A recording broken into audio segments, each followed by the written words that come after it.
신석기 혁명을 이끈 호모 나투피안스, 호모 네이토피언즈, 15 배철현. 만물의 영장을 향한 출발점. 네케펫 동굴 무덤은 꽃과 식물로 장식한 최초 무덤. 장례문화 통해 갈등 해소하고 공동체의식 함양하기도. 넓은 초원에서 수렵 채집 생활을 하던 인류가 정착 생활을 하며 좁은 곳에 모여 살기 시작하면서 공동체 내의 질서가 필요해졌다. 나투프 문화인들은 장례 문화를 통해 조직 내 갈등을 해소하고 사회를 통합해 나갔다. 이런 과정을 통해 오늘날 우리가 누리는 도시 문명을 가능케 한 석기혁명을 성취했다. 나투프인들의 삶의 모습을 살핀다. 호모 사피엔스가 오늘날 도시 문명을 구축하기 위해서는 제4빙하기라는 마지막 통과 이래를 거쳐야 했다. 11만 년 전인 홍적세부터 1만 년 전까지 거의 10만 년간 호모 사피엔스는 추위와 배고픔을 이겨내야 했다. 이들 중 소수가 기원전 3만 4천 년 무렵부터 지하동굴로 내려가 동굴벽화를 그렸다. 이들은 생존 가능성을 높이기 위해 회색 늑대와 공생관계를 맺어 곁에 두었다. 그 결과 회색 늑대들은 개로 변신해 인간의 생명과 재산을 보호해주는 가장 충직한 친구가 되었다. 이들은 사냥과 채집으로 연명했다. 굶어 죽지 않기 위해 먹을 것을 찾아 끝없이 얼음 벌판을 이동했다. 이들은 한 곳에 정착할 수 없었다. 바로 이들 떠돌이가 세상을 바꾸었다. 오늘날 우리가 누리는 도시 문명을 가능하게 한 석기혁명을 성취했다. 기원전 1만 2,500년 마침내 빙하기가 끝났다. 날씨가 좋아지면서 산과 초원에서는 나무와 온갖 식물이 자랐다. 들판에서는 동물들이 뛰놀고 강에는 물고기가 가득했다. 사냥과 채집으로 생활하던 호모 사피엔스들에게는 가히 천국이 도래한 셈이었다. 인류는 유럽을 떠나 거주하기에 최적의 장소인 중동으로 이주했다. 이스라엘에서 이라크에 이르는 지역이다. 그들은 335 이동하면서 인류의 운명을 영원히 바꿀 새로운 것들을 발견한다. 비옥한 초승달, 퍼텔 크레선트에 흩어져 있는 계곡들에서 인류를 근본적으로 진보시킬 수 있는 생활 방식을 실험했다. 정착 생활의 시작. 비옥한 초승달이란 왼쪽은 이집트에서 시작해 지중해 연안인 시리아, 요르단, 팔레스타인, 레바논과 그 위에 터키, 오른쪽으로 이라크와 이란을 포함하는 초승달 모양의 지역이다. 비옥한 초승달이라는 용어를 만들어낸 사람은 미국 시카고 대학의 이집트 고고학자 제임스 헨리 브레스티드, 그는 고등학생들을 위한 역사교과서인 초기 세계사 A History of the Early World 1916에서 처음 이 말을 썼다. 이들 지역은 인류의 문명을 위한 거대한 진보가 꿈틀거리는 거대한 실험장이 되었다. 이곳에서 인류는 여러 가지 기술과 사회 구조를 혁신했다. 급기야 인류는 도시와 문자를 기반으로 인류 최초의 문명을 이룩했다. 호모 사피엔스의 생활 방식은 사냥과 채집이다. 사냥과 채집이란 야생동물을 사냥하고 야생식물을 채집하며 물고기를 잡는 행위를 말한다. 이와 같은 생존 방식을 영위하는 동안에는 식물 재배나 동물 사육은 없다. 그러다 호모 사피엔스들은 회색 늑대를 길들여 함께 생활하기 시작했다. 사냥을 용이하게 하고 거주지를 다른 동물로부터 보호하기 위해서였다. 인류는 배를 채우기 위해 동식물을 잡거나 채취해 불로 요리했지만 그것들을 유전적으로 조작하지는 않았다. 사냥과 채집은 호모 사피엔스만의 생존 방식이 아니었다. 다른 모든 동물도 사냥과 채집으로 연명했다. 현생 인류의 조상이 20만에서 5만 년 전 아프리카에서 나와 중동, 유럽, 아시아에 퍼져 정착했다. 이 기간, 인류의 삶엔 사냥과 채집의 문화가 스며들어 있다. 인류가 농업을 발견하고 정착한 시기는 1만 2천년 전쯤으로 추적한다. 인류는 존재했던 기간 중 95%나 되는 대부분의 시간을 사냥과 채집으로 생존했던 것이다. 신석기 혁명. 농업의 발견은 인류 문명을 가능하게 한 원동력이었다. 학자들은 농업의 기원을 사냥과 채집에서 찾는다. 빙하기가 끝나고 인류가 정착 생활을 하게 되면서 우연히 농업을 발견하게 되었다. 서남아시아의 나투프 문화와 중국의 초기 신석기 문화에서 정착 문화, 세던티즘은 농경 문화로 가기 위한 기반이 되었다. 이때까지도 야생식물을 채집했을 뿐 재배하지는 않았다. 비옥한 초승달 지역에서 빙하기가 끝나면서 저장 가능한 곡물들이 발견되기 시작했다. 인류는 이들 곡물을 저장하면서 정착해 살게 되고 나아가 조그만 마을을 형성하게 되었다. 소위 신석기 혁명이란 식용식물을 선별해 그 씨앗을 심고 추수하는 정착 생활을 통해 이루어졌다. 인간은 이제 한 곳에서 자연을 관찰하는 삶을 통해 자신들의 존재를 처음으로 생각하는 여유를 갖게 되었다. 인류의 삶은 먹을 것을 찾아 끝없이 방랑하는 사냥과 채집의 삶에서 한 곳에 정착해 농사를 짓고 곡물을 저장하는 형태로 급격히 전환하게 되었다. 이에 따라 인류는 급격히 증가했다. 신석기 혁명이라는 개념을 만들어낸 학자는 비어 고던 차일드, 비어 고어 차일드, 1892, 1957, 라는 호주의 고고학자이자 고전문헌학자다. 비어는 비옥한 초승달 지역에서 실험된 농업의 발견이 인류의 삶에 끼친 영향을 고려해 혁명이라는 단어를 덧붙였다. 신석기 혁명은 기원전 1만 년경부터 시작되었다. 동식물을 사육하며 정착해 살던 인류는 점차 마을을 조성했다. 인류는 자신의 삶을 위해 자연을 인위적으로 조작하기 시작했다. 수로 개발이나 벌목을 통해 자신들의 삶을 풍요롭게 만들기 시작했다. 신석기 혁명을 가능하게 한 농업 문화의 기반을 닦은 문화를 나투프 문화라고 부른다. 나투프 정착 문화. 기원전 2만 년경 마지막 빙하시대가 절정에 이르렀을 때 수렵 채집 생활을 하던 호모 사피엔스들은 15에서 50명이 무리를 지어 나무가 거의 없는 대초원지대를 옮겨 다녔다. 그들은 생존하기 위해 덩이줄기 식물이나 견과류를 캐내고 사슴이나 영양을 사냥했다. 기원전 1만 2500년경 기후가 급격히 따뜻해졌다. 피스타치오, 올리브, 참나무가 보리와 밀과 함께 대평원에 등장하기 시작했다. 오늘날 이스라엘, 요르단, 시리아, 레바논에 거주하던 수렵 채집인들은 이전에는 거의 시도하지 않았던 새로운 작업을 시도했다. 이들은 돌과 나무를 이용해 영구적인 가옥을 짓기 시작했다. 또한 자신들의 거주지 바닥을 파가족의 시신을 매장하고 정교한 장례를 치렀다. 절구와 절구공이로 곡물을 갈거나 동물뼈로 도구와 예술작품을 제작했다. 이들은 공동체의 종교 지도자인 샤먼을 선출하고 수백 명이 함께 거주하는 정착 공동체를 만들었다. 이들을 나투프인, 네이토피언즈이라고 부른다. 고고학자들은 이들이 이전에 존재하던 호모 사피엔스들과 너무도 달라 멀리서 이주해온 잠입자들로 생각했다.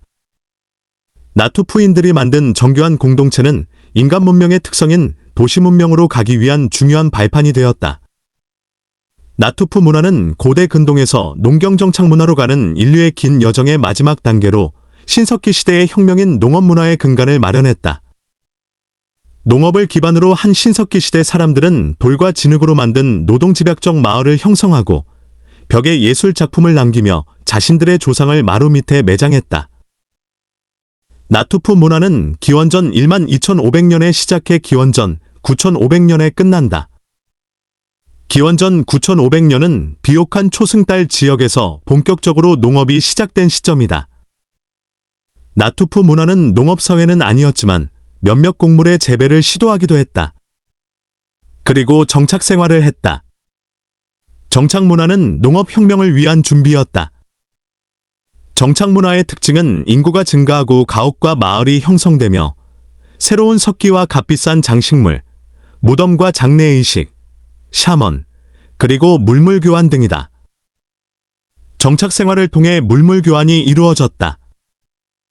중동 지방의 곡물이 유럽의 양과 교환되면서 인류에겐 선물이라는 독특한 문화가 등장한다.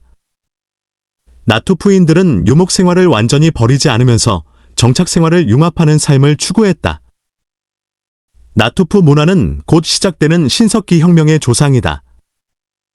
그러나 나투프 문화를 가능하게 했던 기후는 오래 가지 않았다. 나투프 문화가 성숙 단계로 접어들 무렵인 기원전 1800년경 지구는 다시 빙하기로 진입했다. 이때의 빙하기는 1300년 동안 지속되었다. 이 시기, 기원전 1800 기원전 9500년을 신드리아스기, 영거 드라이어스 피리어드, 나 부른다. 이 지역의 연평균 기온이 지금보다 2에서 6도 정도 낮아져 인류는 다시 채집 수렵 경제로 전환해야만 했다. 신드리아스기라는 이름은 추위에 적응된 식물 드리아스 옥토페탈라, 드라이어스 악타퍼테일러의 등장 때문에 붙여졌다. 학자들은 이 식물의 화분을 조사해 근동지방의 온도가 급격히 떨어졌다는 사실을 밝혔다. 나투프인들은 농업을 발견하지는 못했지만 농경에 필요한 문화적 기술을 축적한 시기였다. 나투프인들의 문화를 발견한 고고학자는 도로시 게러드 1892에서 1968. 게러드는 선사시대 연구의 선구자일 뿐 아니라 영국 캠브리지 대학 최초의 여교수였다. 그는 예루살렘에서 북서쪽으로 28km 떨어진 쇼버로 불리는 동네의 한 동굴에서 목단 흔적과 이전에 알려지지 않았던 초승달 모양의 새석기를 발굴했다. 이곳에서는 영양과 개의 뼈와 함께 45명이나 되는 인간의 유골이 함께 발견되었다. 중동 지방에서는 지금까지 크고 작은 60개의 나투프 마을이 확인되었다. 초승달 모양 새석기는 화살촉 혹은 식물이나 곡물을 자르는 데 사용했을 것으로 보인다. 힐라존 타흐tit 동굴과 샤먼. 게로드는 이스라엘의 갈멜산 근처에서 와디헤메라는 동굴도 발굴했다. 게로드는 이 동굴에서 5만 년 전에 호모 사피엔스가 거주한 것으로 추정했다. 이 동굴에서는 1만 2천년 전에 매장된 한 남성의 유골이 발견되었다. 이 남성은 조가비로 촘촘하고 아름답게 제작한 머리띠를 착용하고 있었다. 게로드는 이들을 나투프인들이라고 불렀다. 게로드는 이곳에서 새로운 도구를 찾아냈다. 이 도구는 뼈로 만든 손잡이에 날카로운 날이 달려 있었다. 고고학자들은 이 날에 남겨진 야생 풀의 흔적을 발견했다. 이 야생 풀은 밀의 조상이었다. 나푸트인들은 매년 광활한 지역에서 여러 종류의 풀을 채집했다. 이들 중 대부분은 먹을 수 없는 식물이었지만 몇 가지 유용한 종을 골라내기도 했다. 나투프인들은 소가족 단위로 모여 살며 자신들이 추수한 모든 것을 가지고 옮겨 다니는 불편을 감수해야 했다. 이 불편이 인류의 삶을 바꿨다. 당시 이스라엘과 요르단에는 1000명 정도가 살고 있었다. 이곳에는 먹을 것이 충분했다. 한 명이 3주 동안 야생곡물을 채집하면 한 식구가 1년 동안 편히 먹을 수 있었다. 이 야생곡물이 나중에 등장하게 될 밀과 보리 등 곡물의 조상이다. 오늘날 전 세계 인구의 반 이상이 이 곡물을 주식으로 삼는다. 이들 곡물의 특징은 잘 말려 보관하면 썩지 않는다는 점이다. 인류는 처음으로 오랜 시간 보관하며 삶을 의존할 수 있는 음식을 갖게 되었다. 곡식을 저장하게 되면서 나투프인들은 더 이상 이동할 필요가 없었다. 이에 따라 나투프인들은 임시 거처가 아니라 오랫동안 머무를 수 있는 가옥을 짓기 시작한다. 25에서 50명이 거주할 수 있는 가옥 안에서는 돌을 뜨겁게 달군 다음 그 위에서 음식을 만들었다. 이들이 남긴 쓰레기 더미를 통해 이들의 식단을 예측할 수 있다. 나투프인들은 헤엄치고, 걷고, 달리고, 기어다니고, 날아다니는 모든 동물과 지상의 과일, 뿌리, 열매, 견과류 등 주위에 있는 모든 것을 먹었다. 이들의 주식은 야생 영양이었다. 여기에 지금은 사라진 야생 염소와 황소, 늑대, 여우, 거북이, 그리고 온갖 새가 이들의 특별 식단이었다. 나투피아인들은 이들 동물을 잡기 위해 창이 아닌 새로운 무기를 개발한다. 바로 물매다. 우물매는 가죽 등으로 만든 끈에 돌을 담아 돌리다 끈을 놓아 그 안에 담았던 돌로 목표물을 맞히는 도구다. 성서에 등장하는 다윗이 골리앗을 물리치는 도구가 바로 이 물매다. 이 물매는 후에 목동이 맹수로부터 가축을 보호하는 데 사용하기도 한다. 와디 한매가 나투프인들의 물질적 삶을 보여준다면 힐라존 타흐tit, 하일러잔 턱티트, 동굴은 이들의 정신적 삶을 보여주는 장소다. 인간이 정착 생활을 시작하면서 공동체 의식이 생겨났다. 이들은 같은 지역에 사는 동료들과 유대를 강화하기 위해 인간의 가장 보편적이며 사회적인 의식으로 공동 식사를 곁들인 장례를 치르기 시작했다. 이스라엘의 매장지인 힐라존 타흐tit 동굴에서는 다량의 거북이와 야생염소의 유골이 발견되었다. 이곳은 매장지이자 동시에 공동의 식사 장소다. 호모 사피엔스들은 죽은 자들을 기억하기 위해 이 동굴로 들어와 공동 식사라는 중요한 의례를 행했다. 이들은 인위적으로 구축한 장소에서 함께 식사를 함으로써 구성원들 사이의 갈등을 해소하고 동시에 사회적 연대를 강화했다. 이 의식은 신석기 시대를 거쳐 오늘날까지 전해지는 중요한 사회경제적 활동이다. 이들이 이전 호모 사피엔스들과 구별되는 점은 섬세한 예술적 표현, 의례 행위, 시신의 처리, 무덤과 새로운 매장 관습 등이다. 이들 사이에는 신석시 시대에나 등장하는 사회계급이 존재하지 않았다. 여타의 수렵채집 사회들처럼 평등사회였다. 많은 사람이 생활 공간을 다른 사람들과 공유하고 가족이나 친족이 아닌 사람들과 함께 오랫동안 생활해야 했다. 좁은 공간에서 많은 사람이 어울려 살다 보니 사회 통합을 위한 새로운 방법을 모색하게 되었다. 이들은 새로운 사회 조절 장치를 종교체계에 편입시켰다. 인간의 신앙체계의 기원과 변형을 추적하는 작업은 신기루를 쫓는 일과 같다. 인간은 누구나 자신이 언젠가 죽을 수밖에 없다는 사실을 인식한다. 우리에게 남겨진 고고학적 자료들은 인간의 사회적이며 영적 열망에 대한 미흡한 물질적 흔적들이다. 물론 장례와 관련된 유물들은 구석기인들의 신앙에 대한 결정적 자료이지만 최근까지 그 자료를 찾을 수 없었다. 힐라존 타흐tit 동굴은 이들의 신앙체계를 알게 해준 소중한 자료다. 이 동굴에서는 한 나이 든 여인의 무덤이 발견되었다. 이 무덤은 후대에 펼쳐질 인간 문화의 핵심인 불멸에 대한 영적 추구의 본래 모습을 간직하고 있다. 힐라존 타흐tit 동굴은 28명의 유골이 발견된 나투프인들의 공동묘지다. 이 동굴은 지중해에서 14km 떨어져 있고 나알 힐라존 강 위로 150m쯤 솟아오른 급경사면에 움푹 팬 곳에 자리 잡고 있다. 이 동굴은 기원전 12,400에서 12,000년에 형성되었다. 나투프인들은 이 동굴 안에 무덤 구조물 2개, A, B, 와 무덤 구멍 3개, 1, 3를 구축했다. 그들은 동굴 바닥을 파내고 계란 모양의 구덩이를 만들었다. 이들 중 무덤 구조물 A는 특별한 사람을 위해 매장 전에 건축되었다. 나투프인들은 진흙을 구덩이의 사방벽과 바닥에 바르고 그 위를 널쩍한 사암판 40cm x 75cm으로 막았다. 이 무덤 안에는 시신의 머리 골반 양팔 앞에 10개의 큰 돌이 의례적으로 놓여 있다. 시신은 특이한 모습으로 매장되었다. 둥근 모양의 무덤 남쪽 벽에 몸의 왼쪽을 대고 누웠는데 양다리는 무덤의 형태에 따라 무릎을 굽혀 몸쪽으로 오므린 모습이다. 이 시신은 키가 150cm인 연약한 여인으로 추정되었다. 이 무덤에는 이 여인의 시신만 있는 것이 아니다. 그녀의 왼발 앞에는 길이 14cm 정도의 현모암 그릇, 그리고 성인 남성의 것으로 추정되는 잘 다듬어진 발뼈가 놓여 있다. 그녀의 왼쪽 정강이뼈 앞에는 수직으로 뼈로 만든 도구가 놓여 있고 골반뼈 앞에는 2개의 선이 그려진 조약돌이 놓여 있다. 더 놀라운 사실은 이 여인을 덮고 있는 적어도 50개 이상의 거북 등껍질 조각이 발견되었다는 점이다. 이들 거북 등껍질은 손도끼로 정교하게 다듬어 비슷한 크기를 하고 있다.